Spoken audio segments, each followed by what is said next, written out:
বন্ধুরা, আজকে একটা খুব সুন্দর একটা ফুলের গাছ, তার নাম হচ্ছে টেকোমা। আর এই গাছটাতে কিন্তু সারা বছর ফুল আসে, মানে শীত গ্রীষ্ম বর্ষা সব সময় এতে ফুল দেখতে পাবেন।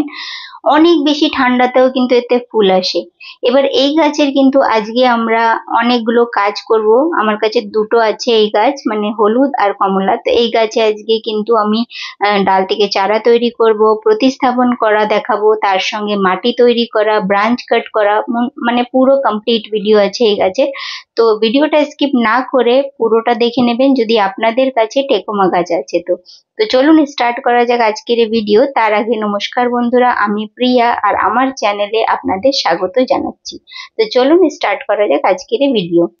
বন্ধুরা, আমি এই টেকোমার যে দুটো গাছ আছে, এই দুটো গাছই কিন্তু গত বছর কিনে নিয়ে এসেছিলাম। তো গাছগুলো অনেক বেশি বড় নয়, শুধুমাত্র 8 ইঞ্চি টবেই লাগানো আছে। আপনাদেরকে দেখাবো আমি। তো আমার কাছে এই দেখুন নতুন গ্রোথ স্টার্ট হয়ে গেছে, এতে কুড়িও আছে। আমি কিছুদিন আগেও হলুদ গাছের ফুলটা আপনাদেরকে দেখিয়েছিলাম, সেই শর্টসটাই এখন দেখিয়ে দিলাম আপনাদেরকে যে কি সুন্দর দেখুন ফুল এসেছিল কিছুদিন আগে। তো চলুন এই গাছটাকে আমি আজকে হলো প্রথমে এই গাছটাকে আমি টব থেকে বার করব। আর এতে কিন্তু অনেক বেশি যে ফুল আজ অব্দি এসেছে তা নয়, মানে আসে ফুল অল্প, কারণ গাছটাই অনেকটাই ছোট, তো তার জন্য অনেক বেশি ফুল আসে না। আর যেহেতু গাছটা অনেক ছোট, তো এরপরে কোনো এক্সপেরিমেন্ট এখন অত বেশি করা যায় না। তো এখন এবছর যেহেতু অনেকটা আমি এর শেকড়গুলোকে কাটবো না, যেহেতু গাছের শেকড়গুলো অনেক বেশি ছড়ানো নয়। আর 1-1.5 বছরের গাছের শেকড় অনেক বেশি বড় হয়ও না, বা অনেক ছড়িয়েও যায় না। আপনারা নিজেরাই দেখে নিন, তাহলে বুঝতে পারবেন। মানে 1 বছর হয়েছে আমার কাছে আছে, তো তার আগে অনেক ছোট চারা গাছই কিনে এনেছি। তো আপনারা দেখতেই পাচ্ছেন শেকড়গুলো কিন্তু অনেক মোটা নয়, একদম হালকা হালকা শেকড় আছে। আর যেহেতু 8 ইঞ্চির টবে, তো অনেক বড় টবেও না, তো আমি সেই জন্য একে ডাইরেক্ট বড় টবে শিফট করে দেব। আর তার জন্য প্রথমে যে কাজটা করতে হবে, এই টেকোমা গাছের যে আমরা গাছে টবেতে ছিল, সেই টবের নিচে ড্রেনেজ হোল থাকে না, তার ভেতরে কিন্তু আমি টবের টুকরো দিয়ে দিই সবসময়। সেই টবের টুকরোটা দেখুন এর ভেতরে ঢুকে বসে আছে একদম। তো এইগুলোকে বার করা খুবই জরুরি, নাইলে কিন্তু এটা আটকেই থেকে যাবে। আর আমরা বড় টবে শিফট করব, তারপরে আরো শেকড় বড় হলে তখন বার করা অনেক অসুবিধা হয়ে যায়। আর এটা কিন্তু গাছে সমস্যাও করে অনেক সময়, তো যার জন্য এগুলো বার করে নেবেন যদি বড় টবেও সেট করছে। তো চলুন এবার মাটিটা তৈরি করে নিয়ে যান। মাটি আমি অনেক বেশি পরিমাণে তৈরি করছি, যেহেতু এখন শীতের অনেক গাছ ছিল যেগুলো সবই বেশিরভাগ মারা গেছে। এখন অ্যান্টিরেহিনাম আর আমার পিটুনিয়া গাছে এখনো ফুল আসছে, কিন্তু বাকি সবই গাছ মোটামুটি কোনো ফুল নেই এখন গাছে এবার শীতের। তো সব টবগুলোই অনেক গাছই মরে গেছে যেহেতু গরমে, তো আমি সব গাছগুলোকে বার করে দিয়ে আর এই বীজগুলো কিছু কালেক্ট করে নিয়েছি। এবার সব মাটিগুলো এখানে প্রতিস্থাপনের জন্য ব্যবহার করব, যেহেতু আমার কাছে অনেক চারা গাছ তৈরিও হয়ে গেছে। এখানে আমি কোকোপিট আজকে মেশাচ্ছি না, যেহেতু মাটিতে অনেক কোকোপিট আমার মেশানো আছে। এখানে প্রায় 2 কেজি মতো ভার্মি কম্পোস্ট দিয়ে দিলাম।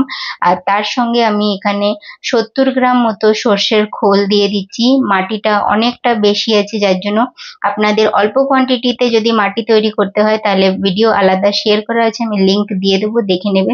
70 গ্রাম মতো এখানে হাড়ের গুঁড়ো দিয়ে দিলাম, 70 গ্রাম মতো এখানে শিংকুচিও দিয়ে দিচ্ছি। তার সঙ্গে প্রায় এখানে 150 গ্রাম মতো আমি নিম খোল দিয়ে দিচ্ছি। আর 3 মুঠো ভর্তি করে করে দিচ্ছি, কিন্তু দেখতে পাচ্ছেন এখানে 3 চামচ মতো ফাঙ্গিসাইড পাউডার দিয়ে দিলাম। আর সব কিছুকে অনেকটা সময় নিয়ে খুব ভালো করে মিশিয়ে নিতে হবে।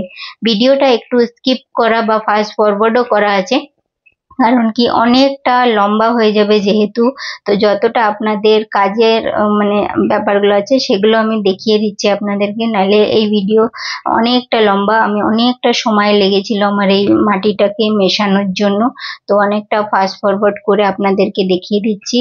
যে বন্ধুদের কোনো রকম বুঝতে যদি সমস্যা থাকে কমেন্ট করবেন, আমি প্রত্যেকটা কমেন্টের আনসার দিই, হয়তো একটু দেরি হলেও তবুও দিই।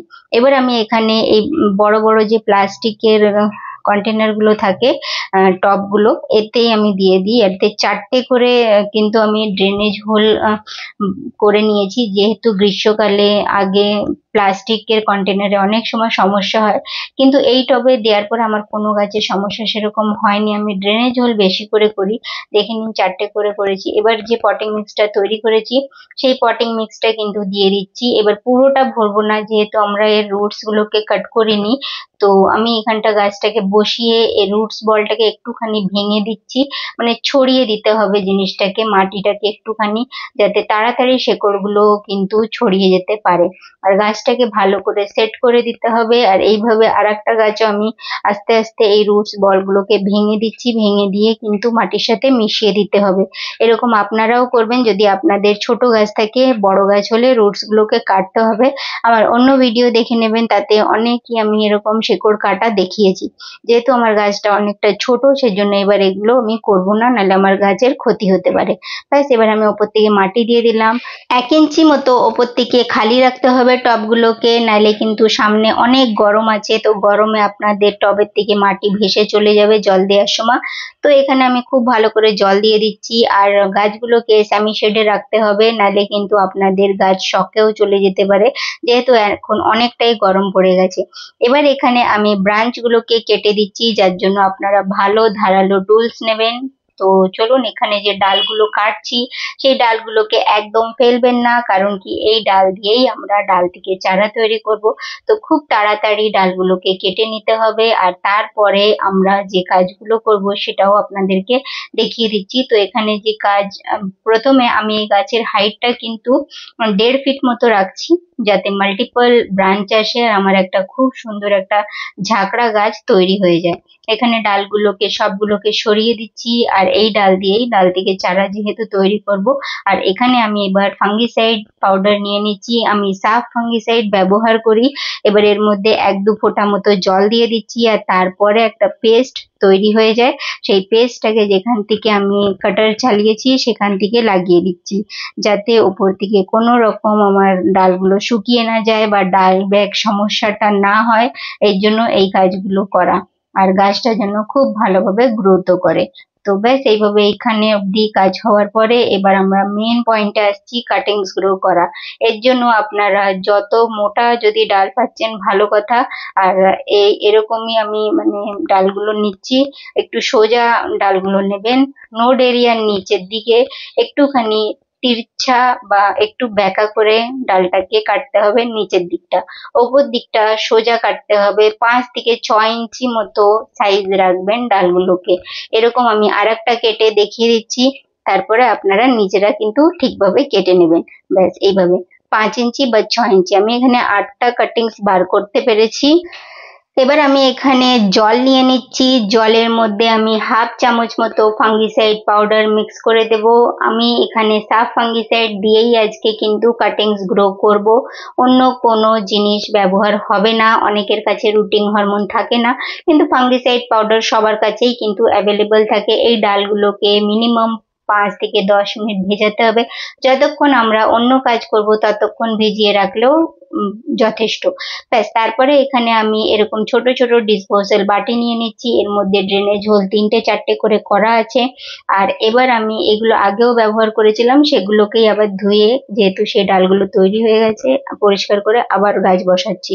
তো ব্যাস, এবার আমি এখানে কোকোপিট নিয়ে নিচ্ছি। যদি আপনাদের কাছে কোকোপিট না থাকে, তাহলে আপনারা 50% গার্ডেন সয়েল আর 50% বালি মিশিয়ে নিয়ে ডাল বসিয়ে দিলেও তৈরি হয়ে যাবে ডাল থেকে চারা।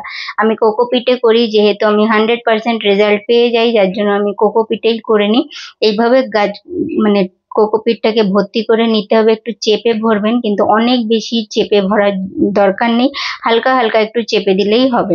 যতগুলো কাটিংস লাগাবো ততগুলো বাটি এখানে কোকোপিটই ভরে রেখে দিচ্ছি আপনাদের সামনে। এবার আমি ফাঙ্গিসাইড পাউডার সাফটাই ব্যবহার করব আজকে, আর এটাই রুটিং হরমোনের মতো নিচের দিকটায় লাগিয়ে নিচ্ছি। তারপরে এখানে প্রত্যেকটা বাটির মধ্যে একটা একটা যে ডাল আছে সেগুলো দিয়ে দিলাম, নোড এরিয়া যেন এর ভেতরে ঢোকে। দ্বিতীয় কথা হচ্ছে যে দিকটা ওপরে ছিল গাছে সেটা উপরের দিক, আর যে দিকটা নিচে সেটা নিচের দিকই থাকা চাই।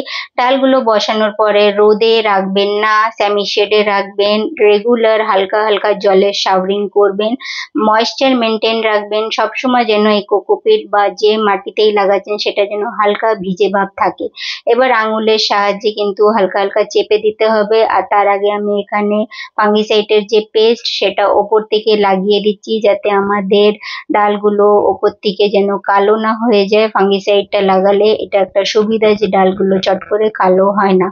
আর ব্যাস এইভাবে লাগানোর পরে আঙুল দিয়ে হালকা হালকা চেপে দিতে হবে। আর ফাঙ্গিসাইডের জলই কিন্তু প্রথমবার দিতে হবে, এটা আমাদের খেয়াল রাখতে হবে।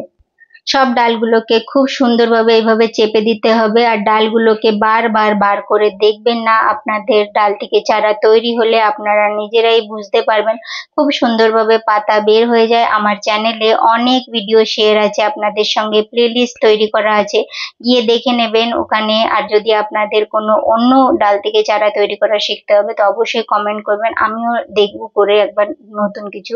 তো ব্যাস এইভাবে আমি ফাঙ্গিসাইডের জল দিয়ে দিলাম প্রথমবার। আর যে টিপস গুলো বলেছি ভিডিওর মাঝে মাঝে সেগুলো কিন্তু খেয়াল রাখতে হবে, নাইলে কিন্তু আপনার একটাও ডাল থেকে চারা তৈরি হবে না। রোদে একদম রাখবেন না, এই জিনিসটা আমি বারবার বলছি। রোদেই কিন্তু সব থেকে বেশি খারাপ হয়, ময়েশ্চার মেনটেন রাখবেন। ভিডিওটা দেখার জন্য ধন্যবাদ। চ্যানেলে নতুন থাকলে চ্যানেল সাবস্ক্রাইব করে নেবেন, আমি এরকমই ভিডিও আপনাদের সঙ্গে শেয়ার করি। আপনাদের যদি কোনো কমেন্ট থাকে তাহলে অবশ্যই কমেন্ট করবেন, আমি প্রত্যেকটা প্রশ্নের আনসার দেওয়ার চেষ্টা করি। ভিডিওটা দেখার জন্য ধন্যবাদ, চ্যানেল সাবস্ক্রাইব করে নিন।